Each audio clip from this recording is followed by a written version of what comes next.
Good morning, Graham Campus, and hello to those of you who are joining us online. We are about 1 week from November, which means that it is now culturally acceptable to listen to Mariah Carey, figure out which side of the family you are visiting this holiday season, and, of course, lest I forget, it's the most wonderful time of the year to figure out who we want to elect, put them in office, put all of our hopes and dreams upon them, and to be disappointed.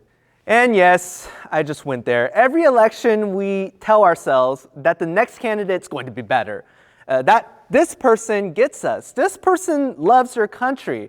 This person belongs to the right party. This person is nothing like that last person. Surely, the next governor, senator, judge, and or president will fix what's broken in the world. And 100% of the time, what happens? Well, the people we elect fail us, and we rinse and repeat this cycle of anticipation and disappointment time and time again. And so, in many ways, the world of the Old Testament is so far removed from us, but when it comes to thinking about leaders, nations, and future hope, we share so much in common. Like them, we see that the world around us is a mess. Like them, we too are desperately waiting for someone to step in and to make things right.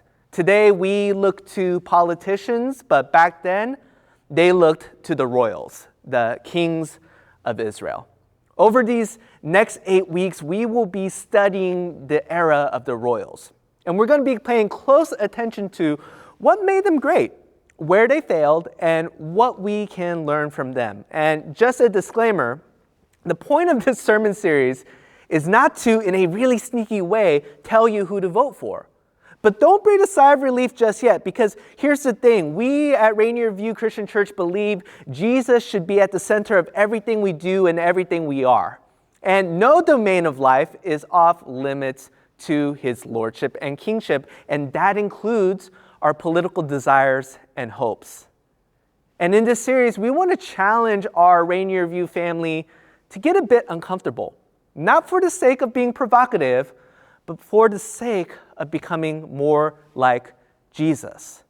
To that end, we invite you in this series to meditate on these 3 important questions. Number 1, what should we desire in our leaders?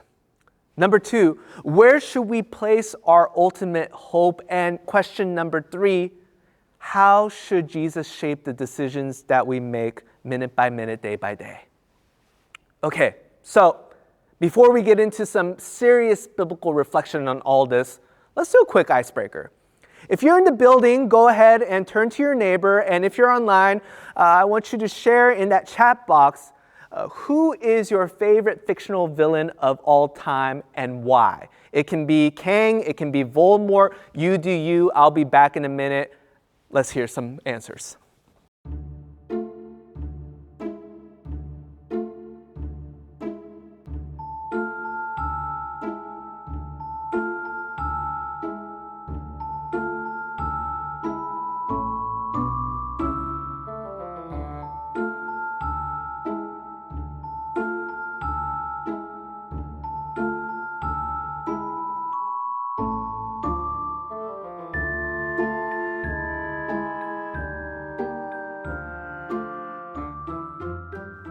Well, hope you had a great time sharing about your villains. I'm sure some of you said Thanos, some of you said Killmonger. I know I'm just saying all these Marvel names because Marvel villains are so much better than DC. We can fight later. Anyways, so what makes a good villain?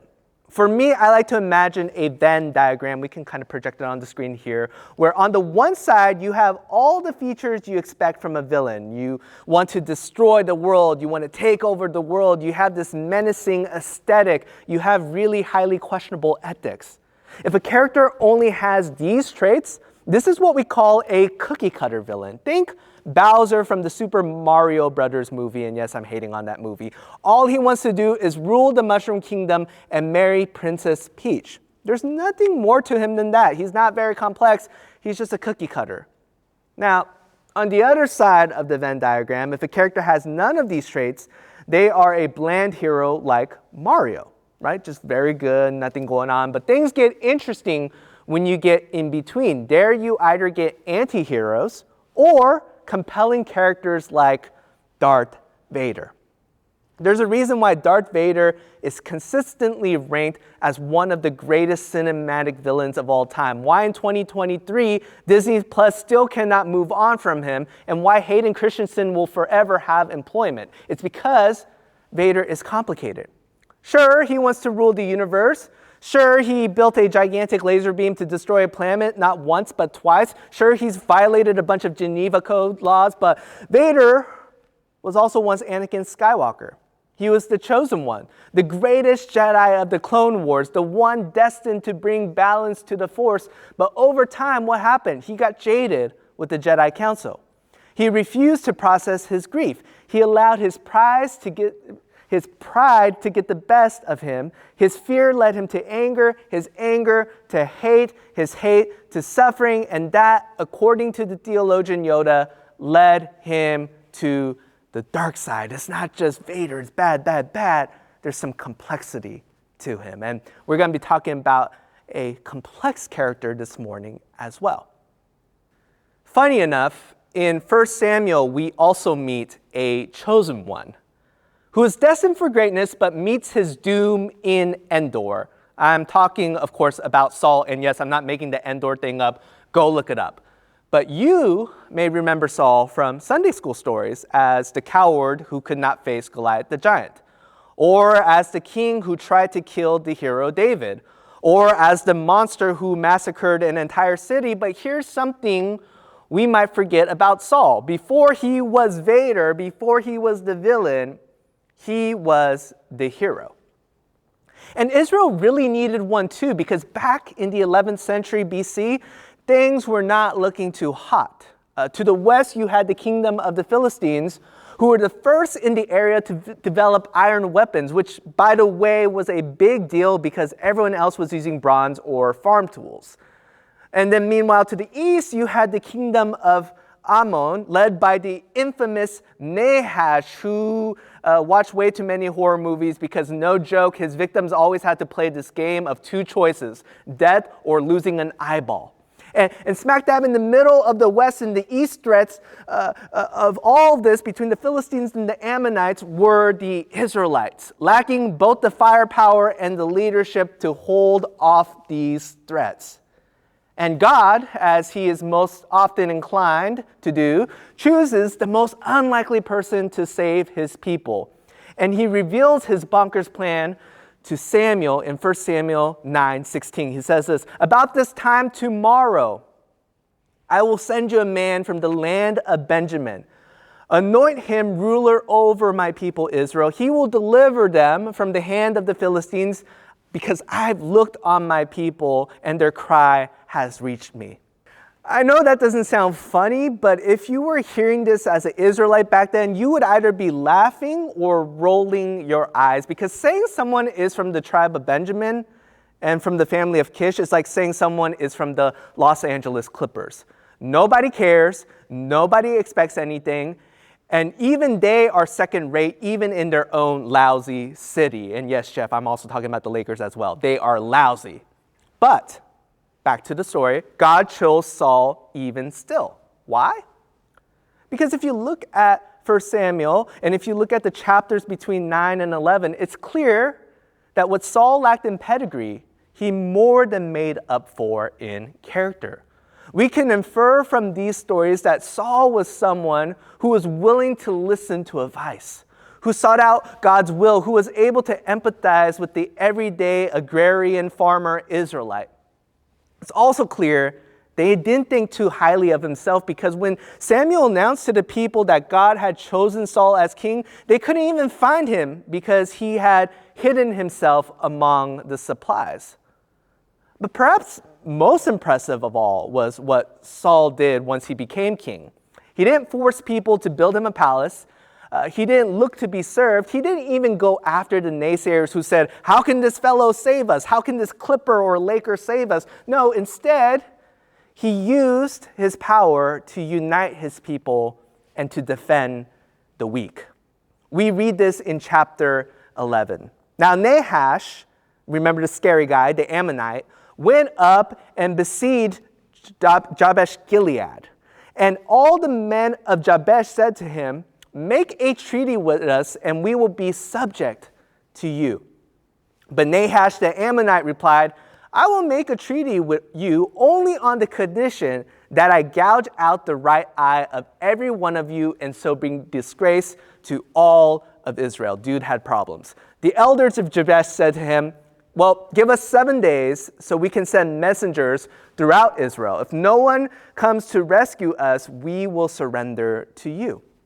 When the messengers came to Gibeah of Saul and reported these terms to the people, they all wept aloud. Just then Saul was returning from the fields behind his oxen, and he asked, "What is wrong with everyone? Why are they crying?" Then they repeated to him what the men of Jabesh had said. When Saul heard their words, the Spirit of God came powerfully upon him, and he burned with anger. He took a pair of oxen, cut them into pieces, and sent the pieces by messengers throughout Israel, proclaiming, "This is what will be done to the oxen of anyone who does not follow Saul and Samuel." Then the terror of the Lord fell on the people, and they came out together as one. When Saul mustered them at Bezek, the men of Israel numbered 300,000 and those of Judah 30,000. They told the messenger who had come, "Say to the men of Jabesh Gilead, by the time the sun is hot tomorrow, you will be rescued." When the messengers went and reported this to the men of Jabesh, they were elated. They said to the Ammonites, "Tomorrow we will surrender to you, and you can do to us whatever you like." Then the next day, Saul separated his men into 3 divisions during the last watch of the night. They broke into the camp of the Ammonites and slaughtered them until the heat of the day. Those who survived were scattered, so that no 2 of them were left together. Now, there's so much detail in this story we can talk about, but here's the point I want to focus in on. Saul, the Benjamite who never fought in a battle, who was a farmer his entire life, organized a group of people who were never trained, equipped them with sharpened farm tools since Israel didn't have a blacksmith at the time, and they defeated an established kingdom and saved an oppressed and marginalized community. This is huge. But even more remarkable than all that was that Saul understood early on something most of the royals of Israel never learned: that power is for serving, not hoarding. So what went wrong? How did Saul go from the hero of Jabesh Gilead to that ruthless monarch that put to the sword Nob, the town of priests with its men and women, children and infants, and its cattle, donkeys, and sheep? How does that happen? Well, the answer is power. Is that the power he used to serve and save others became the same power that changed him. After Saul rescues the day in Jabesh Gilead, we get a time jump of 42 years in 1 Samuel chapter 13. And from this point on, we read about a very different Saul. A Saul who thought he was an exception to the rule. A Saul who got out of touch with the people he was leading. A Saul who cared more about glory than obeying God. A Saul who was driven by mad jealousy. A Saul who nearly killed his son in a fit of rage. And a Saul who was willing to murder his own son-in-law and an entire city of people just to stay on the throne. You may be wondering, wow, that's such a huge 180. Can power really have that sort of effect on people? And the answer is yes, and the research bears this out. Several studies have demonstrated that those under the influence of power are more likely to judge others' attitudes, needs, and interests less accurately, act on their own whims, desires, and impulses, interrupt other people, and speak out of turn, bypass complex thinking for the simplest answer, and have an increased likelihood of acting with aggression and abusing others. And if you think the last one is far-fetched, check out the controversial study known as the Stanford Prison Experiment, which had to be shut down after 6 days because the students who role-played as guards ended up psychologically and physically abusing their classmates. Why does this happen? Well, biologically speaking, the neuroscientist Dr. Obi discovered that exposure to power can impair a specific neural process in the brain called mirroring, which is essential to one's capacity for empathy, which, by the way, is really important. If you add to this biological reality the theological reality of human fallenness and our propensity to twist what is good, then what happened to Saul shouldn't surprise us. If just 6 days with imaginary power corrupted a group of college students to do some unspeakable evil, how much more can 42 years ruin a person if left unchecked with real power? Well, it can ruin everything. And it did ruin everything. Saul lost his family, he lost his sanity, and he lost the trust of his nation. But most tragically, Saul sacrificed his friendship with God to hold on to power, which was always a gift from God. Perhaps this is why Jesus warned us about power and why we should be weary of seeking it. Jesus reminds us in the gospel not to seek honor for ourselves, not to do things for public praise, not to exercise authority as the Gentiles do, and that those who are first shall be last and the last shall be first, and that the truly blessed are the meek, for they shall inherit the earth. You see, science just bears out what Jesus already knew, that power has a way of corrupting us, what makes us human, and can draw us away from God and can make us incapable of loving our neighbors. Now, we may not be royals or politicians, but many of us exist within relationships where we are the ones who hold and exercise power. Power plays a role in our homes, in our marriages, at work, at school, between parents and children, at church, and in every aspect of our communities. And the problem is not power in and of itself, but that we tend to idolize and desire the wrong kind of power. Now, we can laugh at the disciples all we want for wanting Jesus to be a warrior Messiah, but the research shows that 86 million Americans prefer leaders who embody a strongman persona, who are aggressive against their opponents and willing to bend the rules for their supporters. In short, we are susceptible to exercising the wrong kind of power. And we look to put in leadership those who treat power like Saul. But as followers of Jesus, we are called to embody and desire a different, better yet, a higher level of power. Jim Collins, a business management consultant, argues in his book, Good to Great, that the highest level of leadership that most never attain is servant leadership. Collins' study of 11 different companies revealed that it's not just will and competency, but compelling modesty and humility in leaders that truly takes an organization from good to great.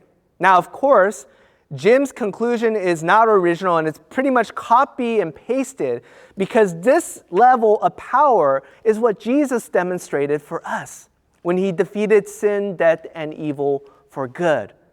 Godlike power, as Jesus demonstrated it, didn't involve iron weapons. It didn't involve gouging out people's eyes or going strongman on your enemies. Instead, Jesus exercised his God power by suffering for those who wronged him, giving up his life for those who didn't understand him, and fighting a battle that all of us were too weak to fight on our own. Jesus, even more so than Saul, understood power is for serving and not hoarding. And Jesus calls us today to follow his lead, to desire and to embody the same God power in a world that too often exercises Saul power.